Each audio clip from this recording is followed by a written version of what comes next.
Teda dobrý večer, milí diváci a diváčky. Rada by som vás privítala na ďalšej prednáške zo série webinárov o lupuse inak. Dneska nám bude prednášať Peťka Balážová, naša členka a dobrovoľníčka, ktorá sa bude venovať téme všetko o spánku, povie nám nejaké tipy na kvalitný spánok, ako si oddychnúť počas dňa a veľa iných tipov. Takže predávam slovo Peťke, ale ešte predtým, ak budete mať teda otázky počas jej prezentácie, niečo vás napadne, tak kľudne nám napíšte a priestor bude na diskusiu po prednáške. Takže Peťka, slovo je tvoje. Ďakujem veľmi pekne. A ja všetkých vítam na dnešnom webinári. Dúfam, že to dnes pôjde ľahšie ako naposledy. Takže som veľmi rada, že ste sa mohli dnes pripojiť a ja poprosím Veroniku, aby teda mohla spustiť moju prezentáciu. Nech sa páči. Dúfam, že to všetci vidíte. Ešte to nemám. Hneď.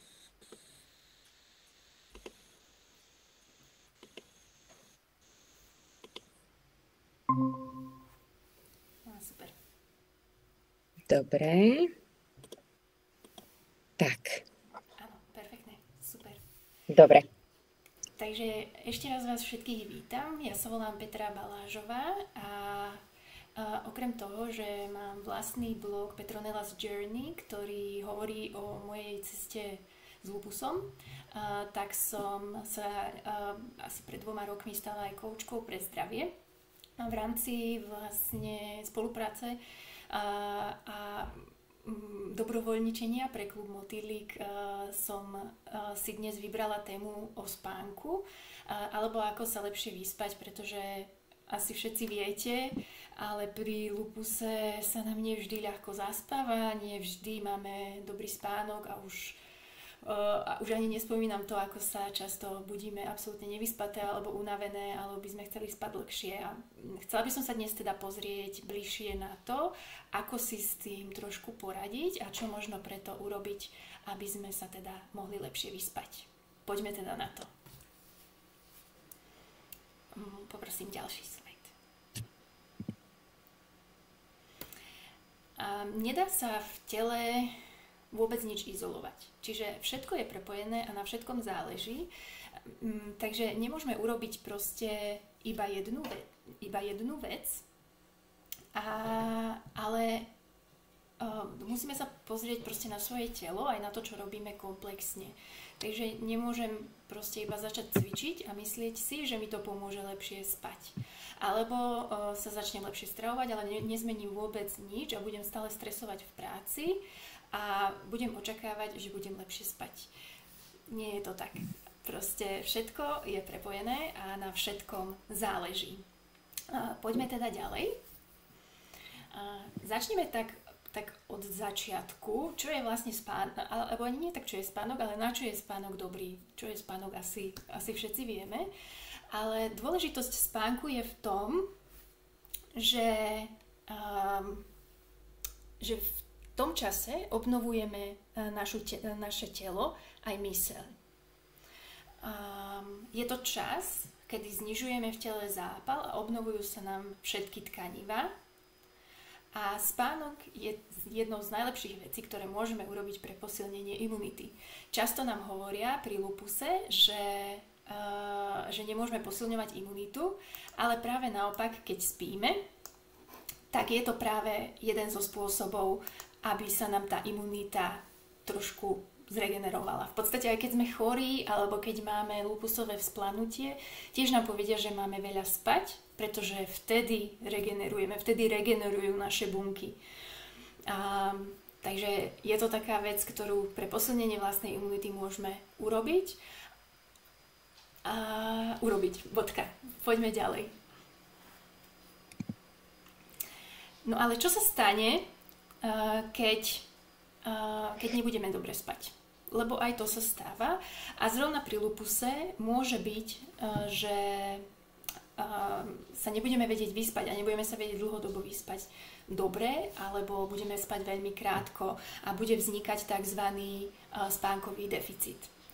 Medzi negatívne dôsledky patrí práve to, že sa zníži produkcia rastového hormónu, čiže vlastne tie bunky sa nám prestanú obnovovať tak, ako sa majú. Teraz hovoríme z dlhodobého hľadiska, nehovorím o tom, že 2-3 krát za týždeň alebo 2-3 krát v týždni sa zle vyspím a potom hneď sa mi musí niečo stať. To vôbec nie je tak. Hovoríme o horizonte niekoľkých mesiacov, možno rokov, kedy sa nejaké ochorenie môže prejaviť. A preto vlastne chceme eliminovať tieto negatívne dôsledky a chceme sa o tom vzdelávať, aby sme im vedeli predchádzať. Takisto, ak dobre nespíme alebo spíme málo, sa nám zvyšuje kortizol, čo je vlastne stresový hormón a tým pádom vzniká vyššie riziko vzniku cukrovky a takisto sa zvyšuje riziko vzniku obezity, pretože môžete aj možno z vlastnej skúsenosti zistiť, že keď zle spíte, tak máte zlú náladu, ste podráždenejší a vôbec sa vám nechce zdravšie jesť, nechce sa vám hýbať, lebo sa cítite unavene a v podstate viac sedíte. Čiže takto sa to jedno na druhé nabaľuje a zase jedno s druhým súvisí. Takisto, keď málo spíme, ako som už spomínala, proste sme ľahšie iritovanejší, alebo všetko nám proste lezie na nervy, alebo veľmi skoro, že máme teda tú krátku výbušnú šnúru a to má z dlhodobého hľadiska vplyv na naše duševné zdravie a aj na to, ako zvládame stres, či už pracovný, alebo rodinný, alebo kľudne to môže byť napríklad aj stres po cvičení, kedy vlastne tým, že dávame nejaký výkon, tak proste telo tiež potrebuje spätne regenerovať. A medzi negatívne dôsledky určite patrí aj to, že sa nám horšie pamätajú veci alebo viac zabúdame. Lupusová hmla môže súvisieť aj práve s nedostatkom spánku, hoci to nie je úplne také jednoduché a jednočiare, ale môže to byť jeden z príčin, prečo vzniká. No a v poslednom dôsledku som dala taký možno ženský dôvod negatívny. V podstate sa nám aj zhoršuje pleť, pretože vždy sa budeme vrácať proste k tomu prvému bodu, keď je proste ovplyvnený náš hormonálny systém, tak sa neprodukujú a neobnovujú bunky tak, ako majú a neprodukuje sa to, čo sa v tele produkovať má, kým spíme. A jedným z tých je aj nedostatok produkcie kolagénu, takže môže to mať vplyv aj napríklad na našu pleť. Môžeme ísť ďalej. A teraz pôjdeme trošku do hĺbky, pozrieť sa viac, čo vplýva na spánok a na čo by sme sa mohli bližšie pozrieť, skôr z toho hľadiska návštevy lekára, lebo toto sú veci, o ktorých keď budete vedieť, tak môžete o nich začať rozmýšľať a prípadne sa opýtať svojho lekára, či vám môže urobiť testy. A jednou z vecí, na ktoré sa treba pozrieť a bolo by fajn o tom vedieť, sú hormonálne výkyvy a celý náš hormonálny systém. U žien je to zložitejšie, pretože hormonálne výkyvy prichádzajú vo viacerých obdobiach nášho života, či už je to vlastne prvá menštruácia, tehotenstvo, obdobie po tehotenstve alebo po pôrode, obdobie perimenopauzy, menopauzy, čiže to je strašne veľa hormonálnych zmien, ktoré môžu vplývať na to, ako spím, koľko spím, kedy vstávam a tak ďalej, aj na kvalitu spánku. A takisto naša štítna žľaza môže ovplyvňovať kvalitu spánku, takže toto je jedna z vecí, ktoré ak zle spíte a dlhodobo neviete spať dobre, tak sa netreba nechať odradiť iba tým, že berieme prednizón a ten nám proste rozbúrava spánok, čo je síce pravda, ale môže tam byť kľudne oveľa možno zložitejšia alebo závažnejšia príčina, prečo neviem dobre spať.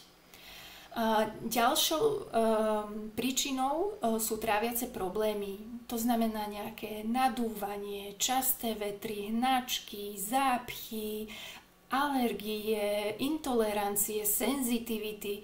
Je proste dobre vedieť, čo nám robí zle a na čo by sme si mali dávať pozor, pretože zase telo musí navyše pracovať s niečím, čo nevie stráviť napríklad. Tým pádom je oslabená ďalšia produkcia toho, čo by sa malo vlastne produkovať alebo regenerovať a tým pádom zase horšie spím. Takže aj na toto je dobré sa pozrieť, možno navštíviť nejakého alergológa alebo gastroenterológa a Veronika potom na konci mojej prednášky povie, bude nás ešte čakať črevný mikrobióm, téma do konca roka, ešte jeden webinár si dáme a tá téma je vlastne jednou z tém, na ktoré, keď vám ona porozpráva, budete vedieť, čo sa toho lekára opýtať alebo za čím ísť, aby ste našli príčinu týchto tráviacich problémov. Potom ďalšou vecou, ktorá vplýva na tieto naše problémy so spánkom, môže byť aj nedostatok minerálov a vitamínov. Hovoríme o vitamíne D, magnéziu, kyseline listovej, železe alebo feritínu priamo, lebo feritín je vlastne celá zásoba železa, ktorú máme. A častokrát u nás sa berie iba samotné železo, ale je celkom fajn, keby sme si dali skontrolovať vlastne celé zásoby feritínu, že koľko teda toho objemu železa skutočne máme. A ťažké kovy som preskočila, ale teda ťažké kovy napríklad z konzerv z rýb, keď ich jeme, ťažké kovy môžeme mať aj z amalgánových plomb. Bolo by fajn, keď vám na budúce budú prerábať nejakú amalgánovú plombu, aby ste sa opýtali alebo požiadali svojho zubára, už myslím, že sa ani nepoužíva, ale aby vám ho proste vymenil. A ťažké kovy môžu byť aj v príbore, môžu byť v panviciach, vo vode sa nachádzať, takže akože nedá sa im vyhnúť, ale je dobré myslieť na to, čím jem, ako jem, čím sa sprchujem, čo si dávam do tela, že to môže teda ovplyvňovať napríklad aj taký spánok. No a poslednou vecou, ktorú tu mám spomenutú, ale to neznamená, že je poslednou na zozname, je aj naše duševné zdravie a to, ako stresujem alebo nestresujem, čo robím preto, aby som sa tomu stresu ani nie že vyhla, ale vedela ho lepšie spracovať, pretože stresu sa úplne asi nikdy nevyhneme a je dobré vedieť vlastne, čo sú také tie moje to, čo mi stres spôsobuje, tie triggers. A je dobré vedieť, ako ja s tým viem pracovať a ako sa viem na to, ako sa s tým stresom viem lepšie vyrovnať. Už som na začiatku spomínala, že nemusí to byť nevyhnutne iba stres pracovný alebo nejaký súkromný, rodinný. Ono to môže byť aj napríklad stres po tom cvičení, v podstate aký rituál mám po cvičení, že či tlačím na seba a proste cvičím viac ako mám, alebo dávam telu aj priestor na regeneráciu. Toto sú všetko otázky, ktoré si môžete klásť a môžu súvisieť aj s tým, prečo sa mi zle spí alebo sa mi nekvalitne spí. Ale nehovorme si teda stále iba o tom, čo nerobiť, alebo čo na to všetko vplýva, ale poďme si teda aj povedať o tom, čo robiť, aby som sa teda mohla lepšie vyspať. A ide o tzv. Spánkovú hygienu. A je to v podstate to, čo môžem urobiť hneď teraz, hneď možno dnes, na to, aby som sa lepšie vyspala. Niektoré veci budú chcieť proste získať nový nejaký návyk a niektoré veci budú musieť byť dlhodobejšie na to, aby sme si všimli, že majú nejaký dopad, ale každopádne sú tieto stratégie, alebo teda aké iné ešte nájdete, veľmi vhodné na to, aby sme sa vyspali lepšie, aj napriek tomu, že berieme ten prednizón, aj napriek tomu, že máme lupus a naše telo nepracuje úplne správne, úplne tak, ako by malo. No a úplne prvú vec, a tá v tomto prípade aj je prvou vecou, ktorú by sme si mali uvedomiť, a je to, že spánok nie je strata času. Proste nič nám neuchádza, ale spánok je proste pre nás to najdôležitejšie, čo môžeme pre seba urobiť. Dokonca by som povedala, že je dôležitejšie ako stravovanie alebo pohyb, pretože bez spánku proste nevieme existovať. Bez spánku by sme zomreli. Takže naozaj mu treba venovať väčšiu pozornosť a tak nejak si v hlave možno usporiadať to, že spánok je tu pre mňa. A keď ja to pre seba urobím, tak aj moje telo mi dá na oplátku, na známosť, že to robím dobre. A spálňa by mala byť miestom, kde sa spí, nemáme si zo spálne robiť svoju pracovňu, nie je to miestnosť, kde budem vybavovať svoje telefonáty, nie je to miestnosť, kde pozerám telku, dokonca niektoré zdroje hovoria ani, že by sme nemali čítať, a pred spaním už vôbec nie je niečo proste náročné, možno len niečo také oddychové na to, aby sme sa skôr naladili na ten spánok. Ale proste v spálni teda spíme, alebo máme romantický večer so svojím partnerom, so svojou partnerkou. Proste posteľ je na tieto dve veci. Nič viac, nič menej by sa tam nemalo robiť. A toto je taký zaujímavý bod, lebo vlastne mnohí si myslia, že keď povieme, že kvalitný spánok, takže ja proste sa o 7 rozhodnem, že idem do postele a do 70 budem spať. Takto. Iba, že to úplne nie je pravda. Tá spánková hygiena alebo ten prechod k tomu spánku a k tej relaxácii, k tomu uvoľneniu tela aj mysle na to, aby som vedela zaspať, trvá určitý čas. Niektorí hovoria, že môže trvať až 2-3 hodiny a na to nám môže pomôcť teraz, keď je chladno, tak úplne nie, ale v lete, keď sa teda viac stmieva, tak možno môžete pociťovať to, ako sa vlastne aj vaše zásoby energie míňajú rýchlejšie a aj vy sa vlastne aj ako keby psychicky už pripravujete na spánok. Možno sa pozriete na hodinky a vidíte, že už sa schyľuje k 10. hodine večer a už vlastne chcete ísť spať. Ale vlastne tá príprava, keď idem spať, keď chcem už o 10. spať, sa kľudne môže začínať aj o 8. alebo o 7. A je dobré zvýšiť teplotu tela, keď idem spať. Čiže to je vlastne ďalšou tou vecou, ktorá nám k prechodu spánku pomáha. Dať si napríklad teplý kúpeľ alebo teplú sprchu. Možno ste si neuvedomili, ale keď mám napríklad studené nohy alebo studené ruky, tak sa nám veľmi ťažko, dokonca možno až nemožne, až sa nám nepodarí zaspať. Proste keď sa cítim chladná, tak v danú chvíľu neviem zaspať. Preto je vhodné zvýšiť, si dať napríklad teda ten kúpeľ alebo tú teplú sprchu pred spaním a to tiež nabudí taký pocit relaxácie. A keď napríklad si do toho kúpeľa hodím nejakú soľ s magnéziom, tak ešte viac ma to navodí. Alebo si tam dám nejaký eterickú kvapku oleja, napríklad z levandule, alebo z medovkový, bol môj obľúbený dlhodobo, tak tiež to uvoľňuje našu myseľ, uvoľňuje to naše svaly, svalstvo a bude sa nám ľahšie zaspávať.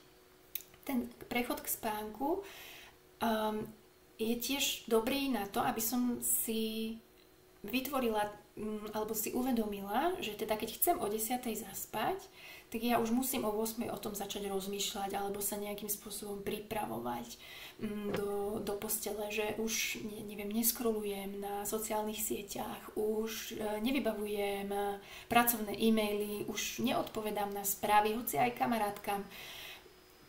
Proste venujem ten čas už tomu, že sa vlastne pripravujem. Možno vtedy siaham po tej knihe. Áno, mnohí proste už teraz s tou televíziou si proste o 8 skôr sadáme k telke, ako rozmýšľame o tom, že chcem už za 2 hodiny spať.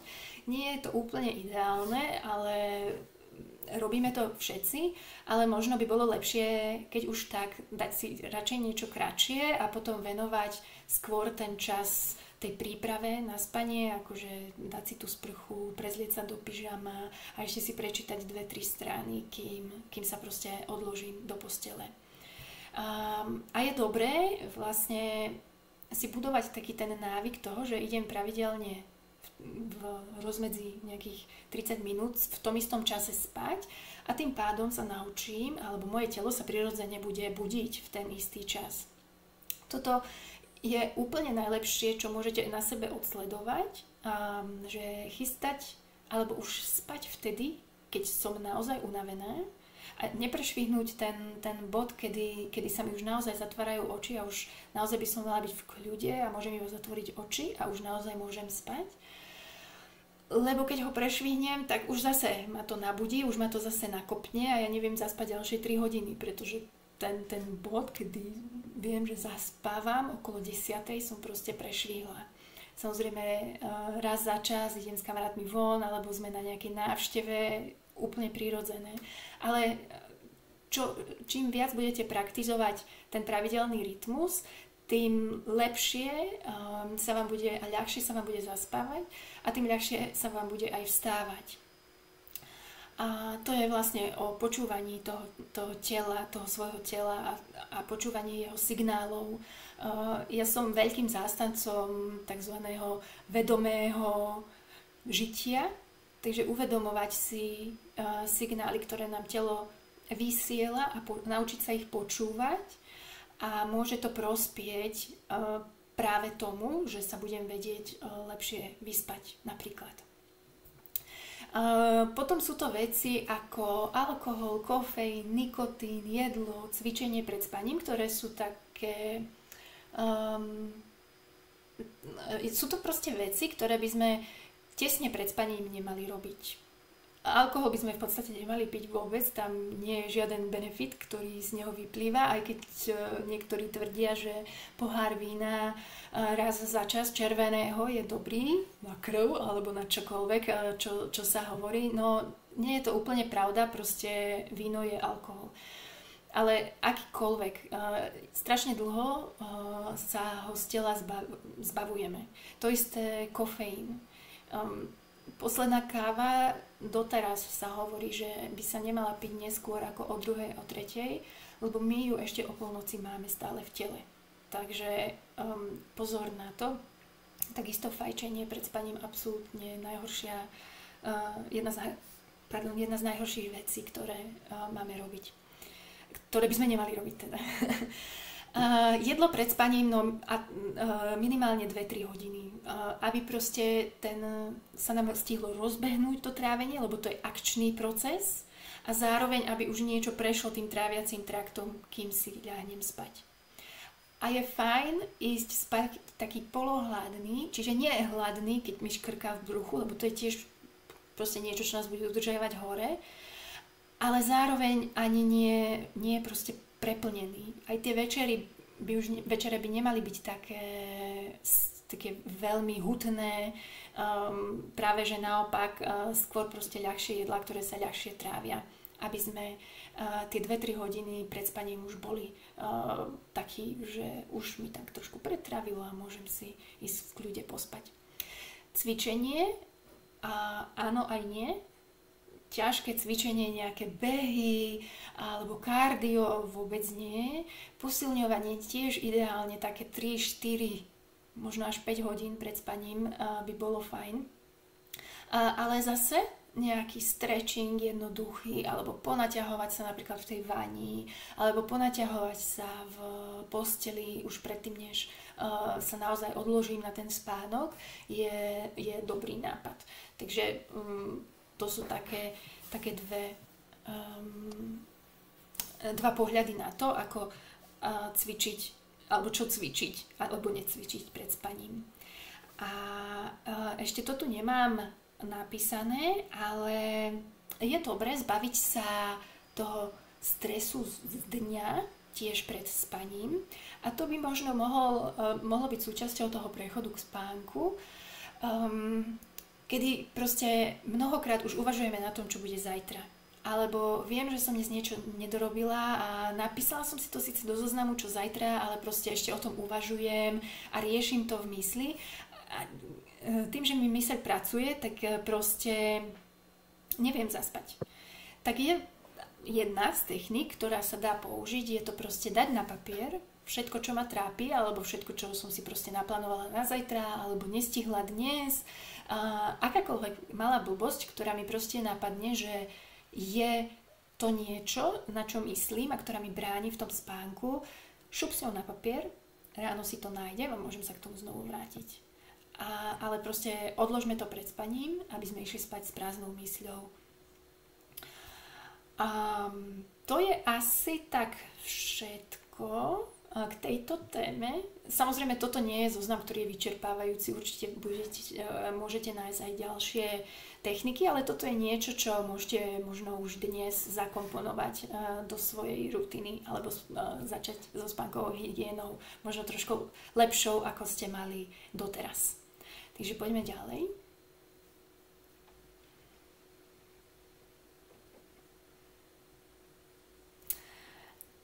Spomínala som, že spomeniem aj ako si oddychnúť cez deň.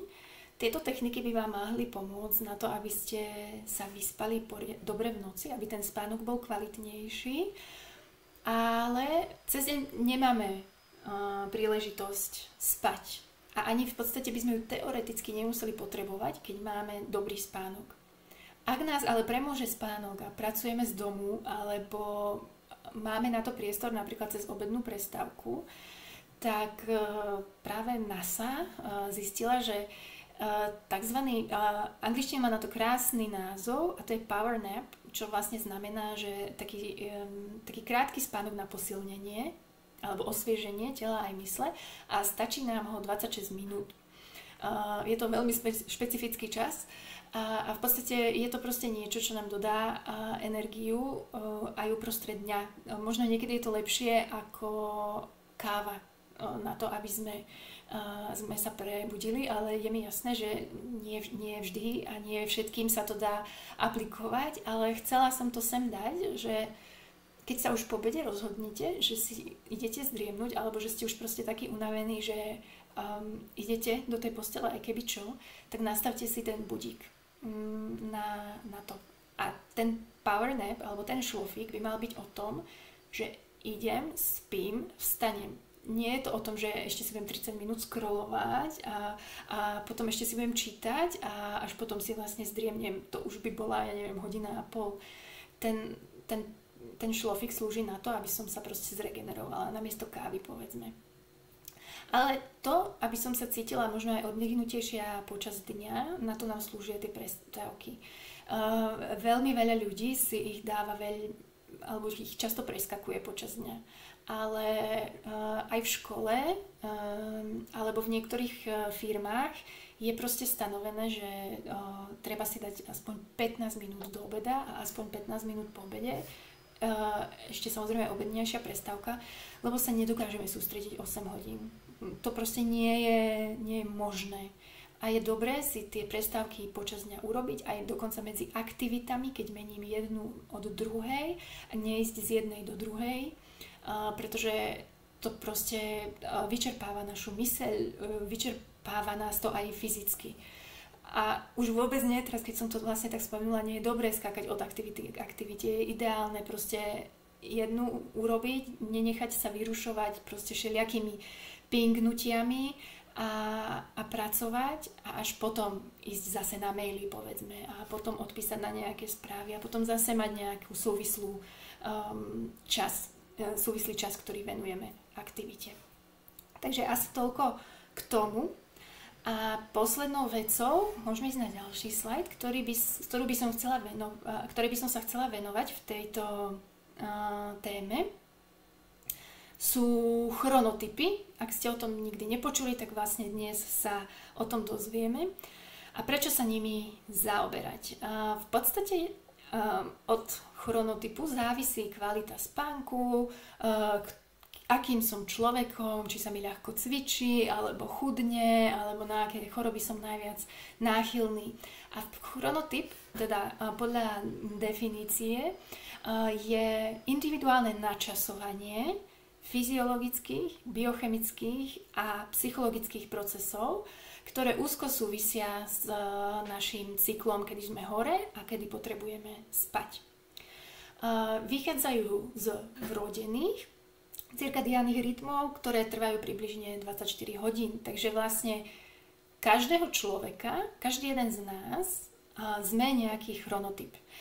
Tu hore vpravo som dala aj link na to, aby ste si mohli urobiť dotazník v češtine o tom, že aký ste vy chronotyp.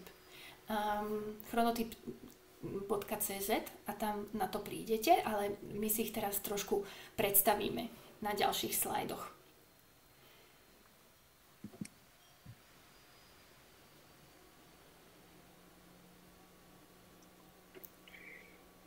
Môžeš prekliknúť? Ja som preklikla, len asi tá reakčná doba je trošku dlhšia. Čiže ja tu už vidím leva a medveďa.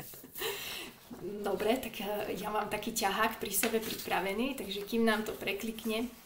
Takže áno, prvým z nich je lev a to je taký ten typické rané vtáča. Zhruba 15% populácie sa dá zaradiť medzi tento chronotyp a to sú tí naozaj skoro ráno vstávači, ktorí vstávajú okolo 5. Najproduktívnejší sú do obeda, proste odbije 12. hodina a pravdepodobne ich výkonnosť pôjde rapidne dolu. A chodia spávať relatívne skoro. Tým, že vlastne veľmi skoro vstávajú, tak majú aj proste chcú aj skoro vstávať. A sú skoro spať, pardon.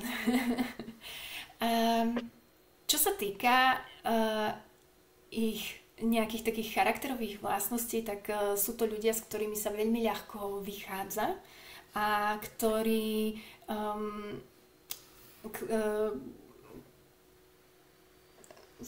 dobre, s ktorými sa veľmi ľahko vychádza, je asi také najširšia charakteristika. Čo sa týka medveďa, tak tam patríme skoro všetci, alebo vyše 55% populácie.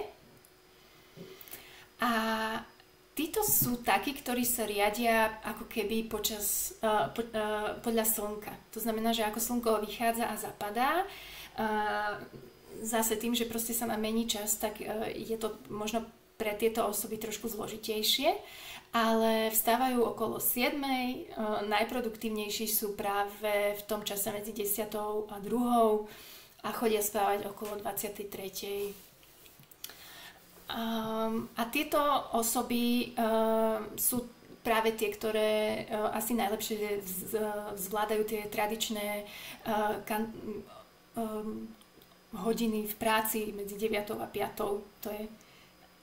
To je asi také o nich. A ďalších máme vlkov. To sú teda tie naše nočné sovy, ktoré radšej vstávajú neskôr a fungujú dlhšie. A produktívni sú oproti ranným vtáčatám práve po obede medzi tou 1. a 5. Týchto je tiež zhruba 15%, takže sú tak rovnako ako tie rané vtáčatá, máme aj vlkov. No a posledným chronotypom, ktorý je definovaný, je delfín.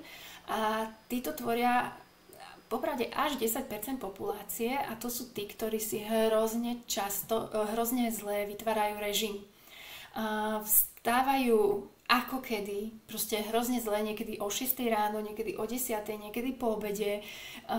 Sú to strašne zle sa im spí, sú proste strašne ľahkí spáči, všetko ich zobudí, majú problém s tým, že vypnúť svoju myseľ.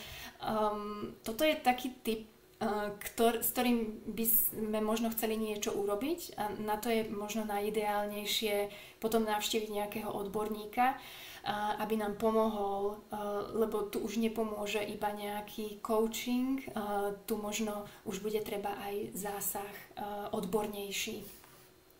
No a týmto by som chcela ukončiť moju dnešnú prezentáciu.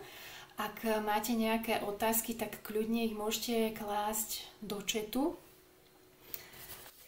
Ja už tu mám, vidím nejaké otázky. Jedna nám prišla ešte popoludní na WhatsApp, kde kde sa diváčka pýta na to, aký typ cvičenia, ak je teda vhodné cvičenie, tak aký typ cvičenia je vhodný a možno nejakú radu na dýchové cvičenia pred spaním.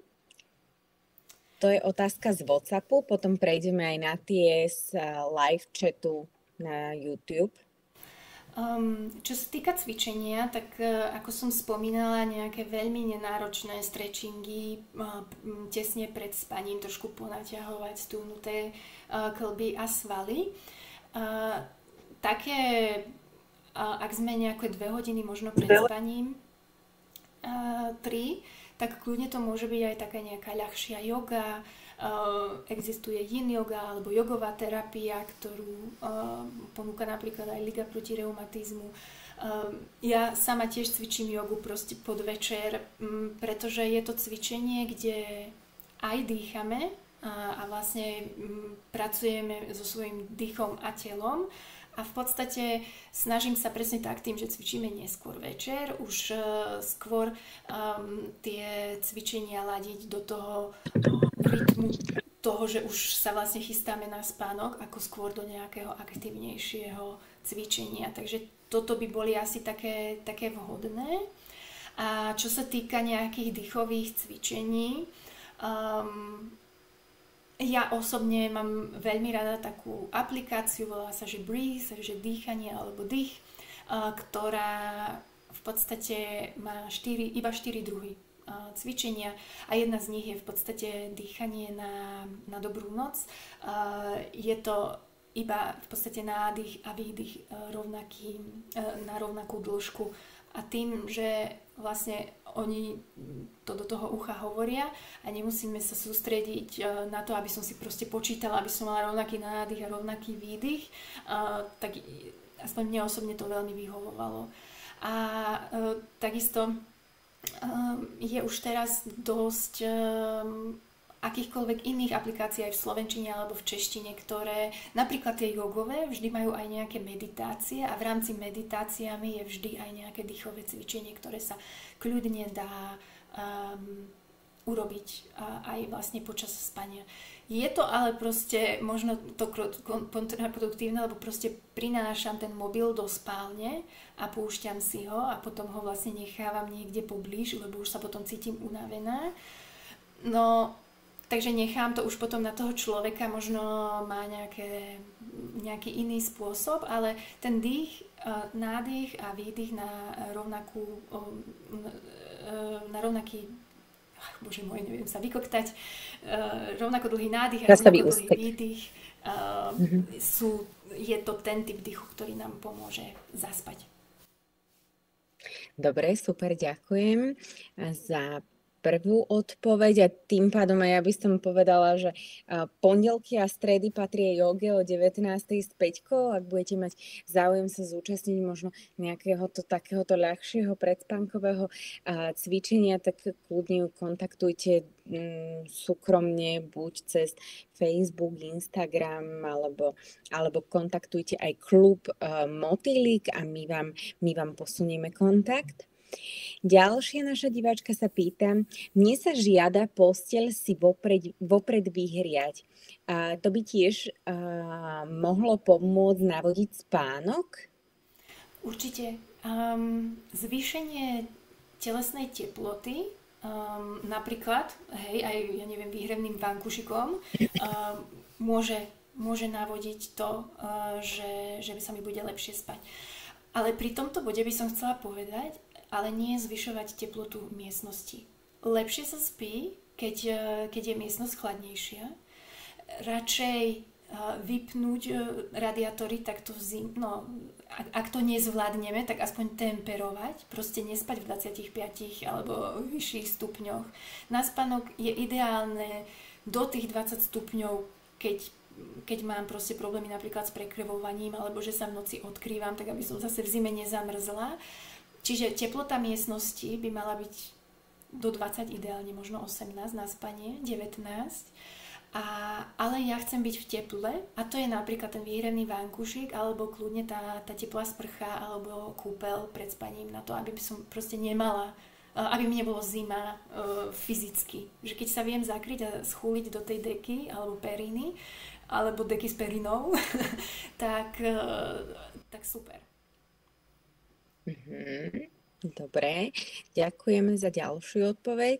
A to vytiahnem teraz takú informáciu, čo sme si my s Peťkou dneska písali. Ako to je s rôznymi doplnkami výživy? Lebo to bola pre mňa novinka, čo si mi teda dneska napísala. Ako to je s rôznymi doplnkami výživy? Veľa ľudí funguje na tom, že si dávajú nejaké podporné preparáty. Moja sestra sama robila letušku, kde v podstate ten režim bol veľmi rozhádzaný a teda užívala nejaké teda ľahké pomocné prípravky alebo teda doplnky stravy. Vedela by si nám ku tomu niečo povedať?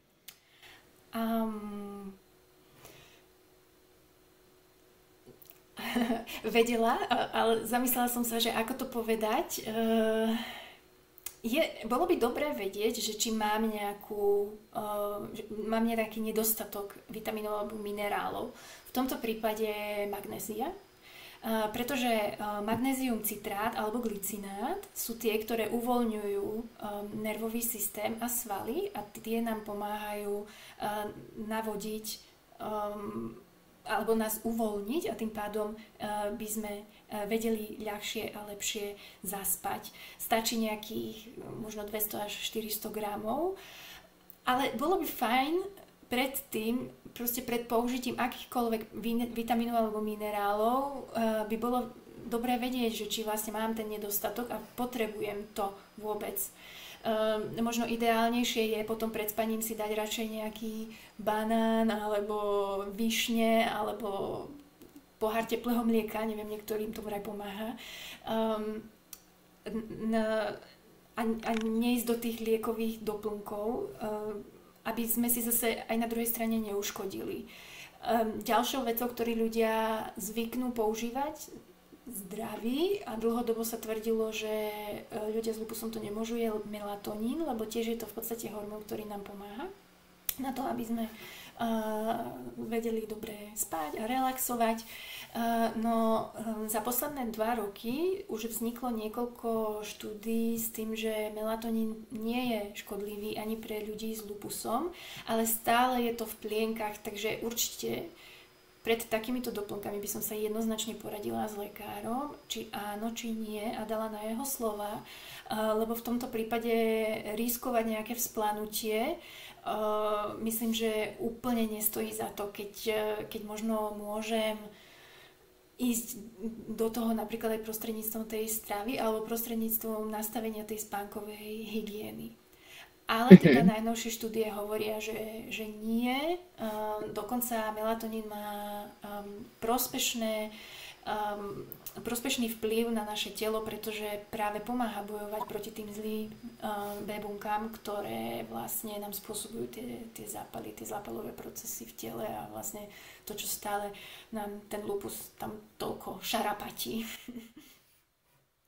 A potom, aký máš názor na nejaké tie bylinky, možno nejaká medovka, nejaký čaj z medovky, niečo na ukľudnenie na večer?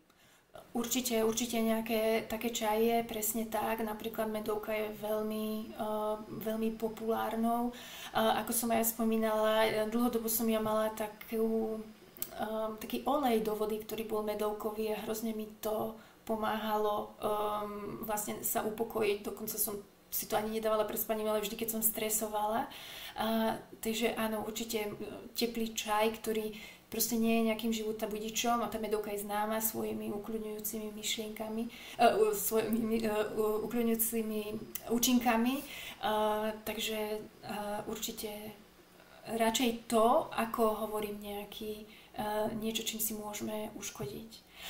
Ale takisto som spomínala, že teda ten nedostatok vitamínov a minerálov môže súvisieť aj s tou kvalitou spánku a bolo by fajn vedieť napríklad o tom magnéziu, o vitamíne D, kyseline listovej, tom železe alebo ideálne feritíne Dokonca aj skupina B, celý B komplex, keby sme vedeli.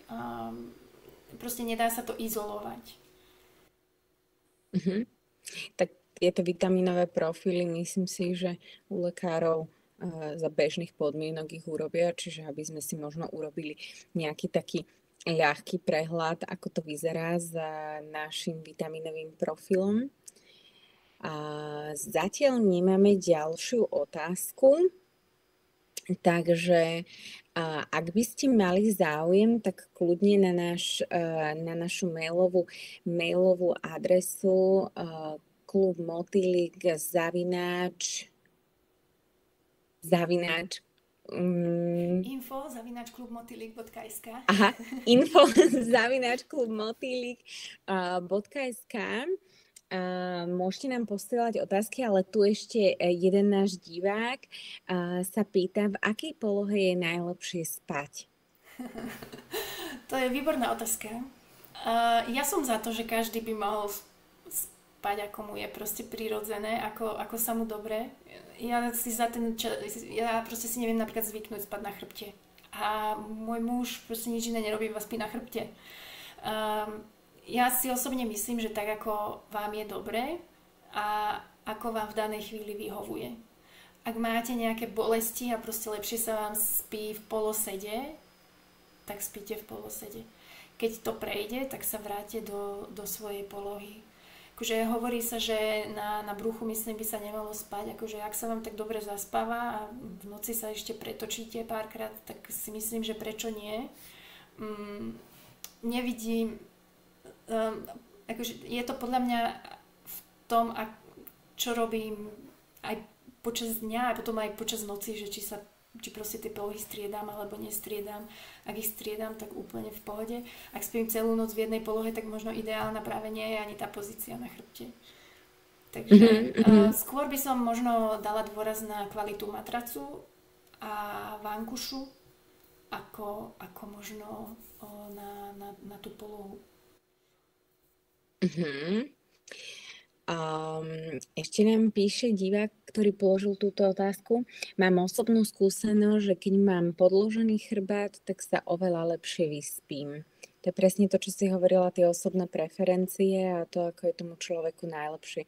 Asi nie je nejaké univerzálne riešenie. Áno, asi by som nedávala, že toto proste zaručenie, takáto poloha musí všetkým sedieť. Keď sa jemu spí dobre s podloženým chrbtom a nech tak spí. Ešte náš divák sa pýta, aký je váš názor na inteligentné hodinky a monitor spánku? O tomto som zrovna dnes čítala asi 4 články a rozmýšľala som o tom, že či to tam dať, či to tam nedať a ako sa na to pozrieť. Akože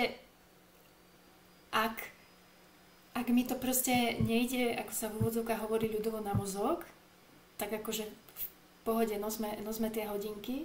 No na druhej strane je to niečo, čo vlastne aj počas noci číta tie naše údaje, aby vlastne musí ho niekiaľ proste pozbierať a je to z toho, že ich máme na zápesti alebo máme tie Oura Ring na prstoch, čiže pracuje to. Výskumy o tom zatiaľ ešte veľmi nie sú, že aký to má vplyv z dlhodobého hľadiska, lebo tie nejaké inteligentné hodinky alebo tie prstenie tu nie sú tak dlho, aby sme možno to už vedeli s nejakou určitosťou povedať alebo istotou. Ak je to o tom, že si chcem sledovať, ako dlho, v ktorej fáze spánku spím, tak samozrejme ich musíme mať na sebe a je to možno proste pre mňa informácia, že alebo aj potom do budúcna možno pre lekára, keď mu donesiem nejaký záznam z toho, ako spím, alebo koľko trávim v jednej, druhej, tretej či štvrtej fáze, aby vlastne sme s tým vedeli niečo urobiť. Ale ak to pre mňa význam nemá a ani nepozriem na túto štatistiku, tak potom je možno ideálnejšie proste nespať s tými hodinkami a radšej si ich dávať na večer dolu, aby v podstate žiadne nejaké polia na nás proste nepôsobili. To isté sa hovorí aj o mobile, že radšej si ho dávať proste do letového režimu, keď už ho mám pri posteli, aby to proste nevyžarovalo niečo. Či je to pravda alebo nie, podľa mňa stále máme veľmi málo informácií na to, aby sme to proste jednoznačne vedeli povedať. Mhm, mhm. Súhlasím s týmto, aj ja to mám tak, že ja ani také inteligentné hodinky popravde nemám, ale tiež som zástancom toho, že chodiť spať bez televízie, bez iPhoneu, bez nejakého iného Androidu a aj bez hodiniek, ale samozrejme je to individuálna preferencia. Chcela som sa spýtať, to ma len tak teraz napadlo, podľa mňa časom sa prikladá stále väčší a väčší význam kvalite spánku. Ľudia si uvedomujú, a teda hlavne tá odborná verejnosť si uvedomuje, že tá kvalita spánku ovplyvňuje veľa procesov v našom tele a tie vyspelé krajiny majú spánkové laboratória, kde v podstate, keď vám niečo diagnostikujú, tak vy dosť často skončíte v tom spánkovom laboratóriu, lebo teda potrebujú zistiť aj tú kvalitu spánku, nejako to vyhodnotiť, nejakú štatistiku. A chcela som sa spýtať, že či máme my tu niečo také, alebo počula si o niečom takom? Máme, už máme. Už máme? Už máme. To je prekvapenie. Dokonca už niekoľko rokov, asi to nie je ešte nejaké extrémne populárne, ale áno, existuje to aj u nás, ľudia tam chodia spať, aby sa teda zistilo, kde je problém a ako ho následne riešiť. Väčšinou sú to problémy spánkového apnoe alebo práve tej nespavosti takej chronickej, kedy už akože naozaj sú to insomniaci, ktorí sa proste nevedia vyspať, tak môžu navštíviť takéto zariadenie. V Bratislave určite, v iných častiach Slovenska neviem, vymyslím si, ale predpokladám, že podľa mňa v Košiciach by tiež už niečo také mohlo byť. Dobre, prejdeme tu, nám divačka píše, že teda veľmi poučné, to patrí hlavne teda tebe. A divák sa nás pýta, ako užívať prednizon, keď sa každý deň zobudím v inom čase? No prednizon určite nepoužívať večer. Takže vtedy, keď vstanem, aj pri tých liekoch by bolo ideálne mať nejaký proste časový rámec. A keď sa prednizon berie, povedzme, že mám iba takú dávku, že mi stačí raz denne, takže teoreticky raz za 24 hodín, ale tým, že prednizon je kortikosteroid, čo už mi navodzuje to, že to bude proste niečo akčné, tak sa proste nemám brať večer. Niektorí možno so mnou budú nesúhlasiť a povedia, že im sa lepšie berie večer.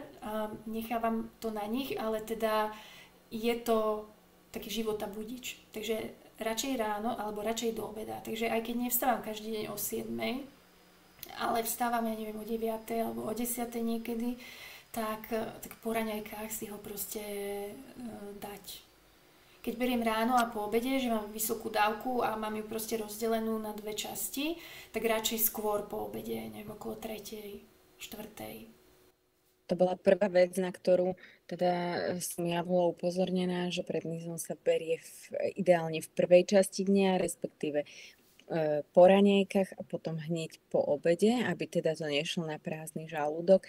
A podľa mňa už nejaký hodinový časový rozdiel tam asi nehrá veľkú rolu a tým podľa mňa aj keď skôr sa zobudí človek, tak skôr ide spať, čiže skôr už je tú rannú dávku a potom aj keď neskôr sa zobudí, tak neskôr ide spať, tým pádom mu nevadí, keď ešte, poviem príklad, do 11. je aktívny.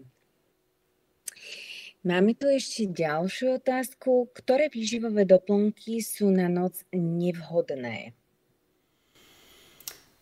Tie také života budiče, čo si dávame, napadla mi nejak guarana, niečo, čo nám proste podporuje pamäť a myslenie. Ginkgo. Ginkgo, áno. Všetko, čo sa vlastne, čo je, hej, takým niečím, čo proste rozpumpuje naše telo. Ja dokonca nie som ani úplným zástancom niektorých športových doplnkov, ktoré vlastne pomáhajú stimulovať alebo pripraviť telo na cvičenie alebo na nejaký výkon. Hlavne keď cvičí niekto večer, proste po práci, samozrejme, lebo však veľa ľudí proste pracuje a skončí v práci o 5, tak ide cvičiť o 6 alebo niekedy až o 7. A ak si dá ešte takýto nejaký kofeínový prípravok, tak to je proste hrozný zásah do toho tela a pripraví na spánok. Kofeín, teraz som povedala. To je síce, akože mnohé lieky od bolesti obsahujú kofeín, takže pozor aj na to. Nie je to úplne výživový doplnok.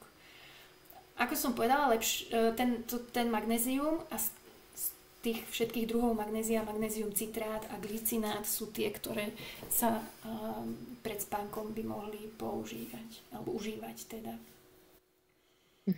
Mňa napadol ešte taurín, samozrejme veľa výživových doplnkov práve tých takých takzvaných životabudičov obsahujú aj taurín, ten tiež asi nie je úplne dobrý, kofeín samozrejme, takže to úplne ti dávam za pravdu.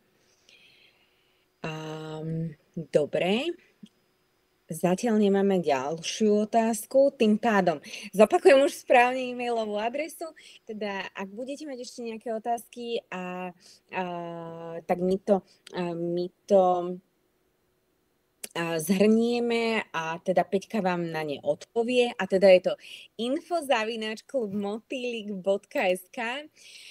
Budeme sa tešiť, ak nám napíšete. Peťke by som sa veľmi rada poďakovala za to, že si túto tému tak naštudovala a že má tak výborné a širokospektrálne vedomosti. Takže ďakujem ti.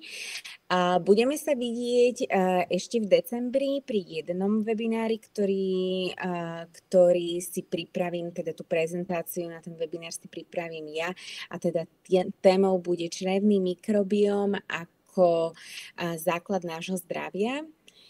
Čiže ešte sa raz tento rok uvidíme a bude to také niečo predvianočné. Budeme vás včas informovať a pošleme informácie každému z vás. Ďakujeme veľmi pekne za to, že ste tu s nami boli a ďakujem teda ešte raz tebe, Peťka, a teda želám vám ešte krásny večer. Ďakujem aj ja veľmi pekne za pozvanie a verím, že sa ešte uvidíme. Príjemný večer.